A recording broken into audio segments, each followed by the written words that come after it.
Hello 10th class, good morning all of you. We have completed a 3 chapter near about in first slide. Now today our fourth number chapter from the diary of Annie Frank.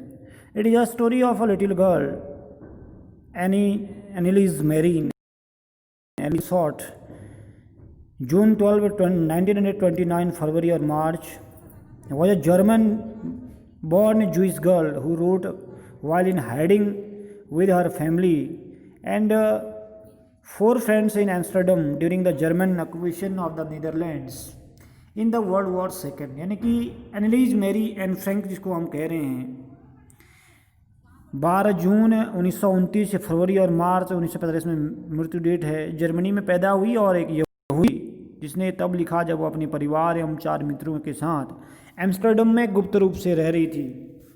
जब द्वितीय विश्व युद्ध में Germany ने Netherlands पर अधिकार कर लिया था तब की बात है। Her family had move to the Amsterdam after the Nazis gained power in Germany but were trapped when the Nazi occupation extended into the Netherlands. यानी कि जब जर्मनी में नाजी शक्ति आई तब उसके परिवार ने एम्स्टर्डम में स्थानांतरण कर लिया था। उसके बाद as persecution against the Jewish population in July 1942 in hidden rooms her father Otto Frank office building, लेकिन फंस गए थे वहाँ जब नाजियों ने नीदरलैंड के भीतर भाग तक अपना अधिकार बढ़ाया। जब यहूदियों को अधिक पीड़ित करना इसमें परिवार उसके पिता ऑटो फ्रैंक ने के दफ्तर को बिल्डिंग में गुप्त रूप से छिप गए थे, ठीक है ना, हाइड कर लिया था अपने आप को। टोटली स्टोरी किसके ऊपर है? एनी फ्रैंक के ऊपर है। ये पूरा उसका वो दिया है बिफोर यू डू इट के बारे में, थोड़ा सा इसमें आप पढ़ सकते हैं इसको, ठीक है ना। लेकिन जो मेन चैप्टर स्टार्ट है वो इधर से है, ठीक है ना। क्या लिखा है टॉम में? Writing in a diary is a really strange experience for someone like me. यानी कि डायरी लिखना एक अनोखा अनुभव है। Not only because I have never written anything before, न केवल इसलिए कि मैंने पहले कभी लिखा नहीं है, बट लेकिन also because it seems to me that later on neither, यानी कि बल्कि इसलिए भी क्योंकि मुझे लगता है कि बाद में न तो सुख और न ही कोई और आदमी जो है letter on neither nor I anyone else will be interested in the musing of 13-year-old school girl. यानी कि बल्कि इसलिए भी क्योंकि मुझे लगता है कि बाद में न तो सुख तथा न ही कोई और आदमी मेरे 13 वर्ष की स्कूल की लड़की के विचारों में बिल्कुल भी रुचि लेगा, पढ़ेगा उस डायरी को। ओ वेल कहती है उसके बाद, ठीक है, इट डज़ नॉट मैटर, यह कोई बड़ा मामला नहीं है, इसका कोई महत्व नहीं है। आई फील लाइक राइटिंग, मुझे लिखना चाहती हूँ, and I have an even greater need to get all kinds of things off my chest. मैं चाहती हूँ तथा मुझे इससे भी अधिक ज़रूरत जो है अपने हृदय से सभी वस्तुओं को बाहर निकालने की है।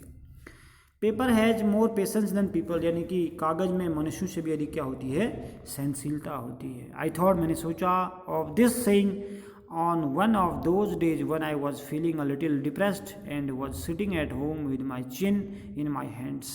मैंने इस कथन के बारे में उन दिनों सोचा जब कि मैं थोड़ी सी उदासी को महसूस कर रही थी तथा अपने हाथों में अपनी चिन को पकड़े हुए घर पर बैठी थी, उदास, शक्तिहीन तथा यह सोचती हुई कि क्या मुझे घर पर रहना चाहिए या बाहर जाना चाहिए।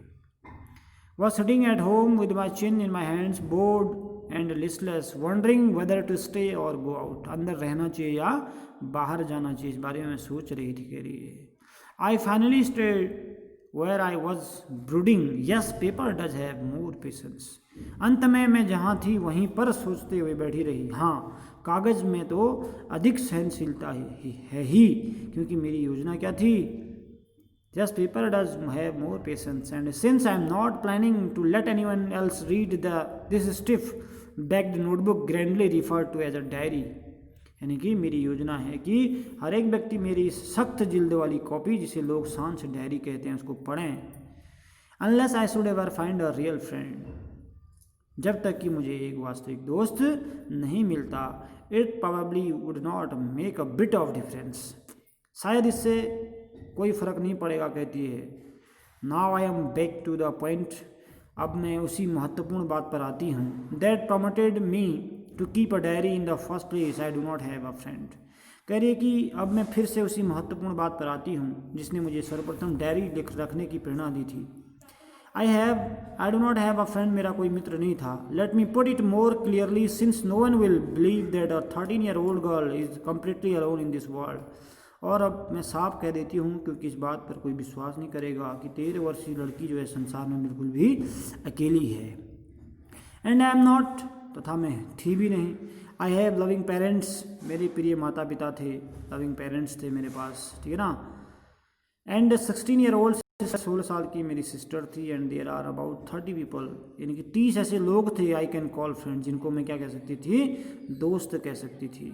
उसके बाद कहती है कि I have a family loving aunts, मैं हमारे परिवार में क्या थी, मेरे परिवार में प्रिय चाचियाँ हैं, कहती है फैमिली लविंग आंट्स हैं. गुड होम्स, अच्छा घर है.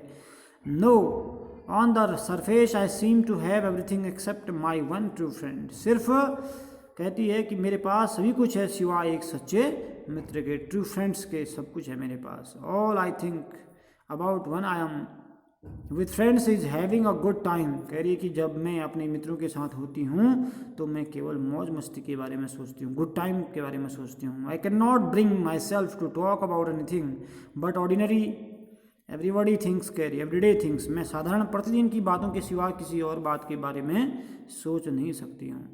We do not seem to be able to get any closure and that is the problem. कह रही है कि हम और पास आते प्रतीत नहीं होते, तथा यही एक समस्या है. कह रही है किसी के पास नहीं जा पाती है, ठीक है ना, अकेले रहने की आदि है.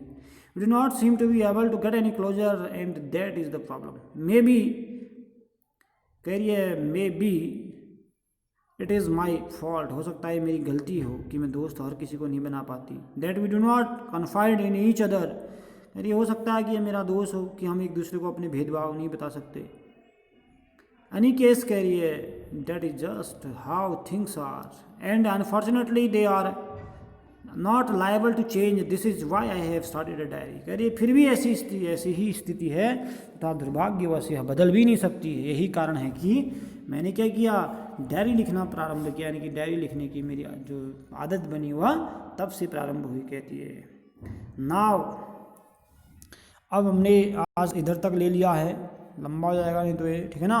आपने क्या करना है, यहाँ तक के वर्ड मीनिंग और थोड़ा सा जो इसके ट्रांसलेशन है, ट्रांसलेशन का हमें ट्रांसलेशन कर लेना है. कुछ वर्ड मीनिंग इसमें आए हैं तो मैं आपको कुछ वर्ड मीनिंग इसमें से बता दूंगा. आज स्टार्टिंग में जब यहाँ से पढ़ाया था मैंने ये, तो अब बिफोर ही रीड है, आप इसको घर पे थोड़ा इसका अध्ययन, इसका जन्म वगैरह वगैरह देख सकते हैं इसमें, ठीक है ना, बॉर्न वगैरह वगैरह कब हुआ था. इधर से स्टोरी स्टार्ट है. इसमें कुछ वर्ड आए हैं, जैसे सौरव आया है, उसको बोलते हैं उदासी. कन्फाइड आया एक शब्द, कन्फाइड. कन्फाइड का मतलब होता है टू टेक इन कॉन्फिडेंस, यानी कि विश्वास में लेना. म्यूजिक एक शब्द है, म्यूजिक मैंने विचार करना, चिंतन करना. पेशेंस वर्ड आया, इसको बोलते हैं सहनशीलता. डिप्रेस्ड वर्ड आया, इसको बोलते हैं सेट यानी श्रेड, यानी कि लेट डाउन, उदास मुद्रा में हिंदी में बोल. लिस्टलेस आया है, लैकिंग एनर्जी और एंथुजिज्म बोलते हैं, जिसको उत्साही नहीं हो, निरुत्साहित भी कह सकते हो आप इसको, ठीक है ना. ब्रूडिंग यू है, थिंकिंग सीरियसली, यानी कि चिंतित होना बहुत ज़्यादा. स्टिफ बैक्ड आया एक, यानी कि जिसमें बहुत सारा सख्त गत्ता बना रहता है, उसको बोलते हैं स्टिफ बैक्ड. उसके बाद ग्रैंडी आया, ग्रैंडी का मतलब शानदार होता है, बिल्कुल ब्यूटीफुली जिसको कहते हैं. प्रोबेबली है, प्रोबेबली का मतलब होता है पॉसिबिलिटीज, यानी कि संभवतः. प्रोमोटेड, इनकरेज बोलते हैं, उत्साहित करना बहुत ज़्यादा, ठीक है ना. उसके बाद अब जो हम वर्ड मीनिंग इधर देखेंगे बाद में, उसमें फिर हम वो करेंगे. हमने आज यहाँ तक पढ़ा रखा है, हैव स्टार्टेड डायरी.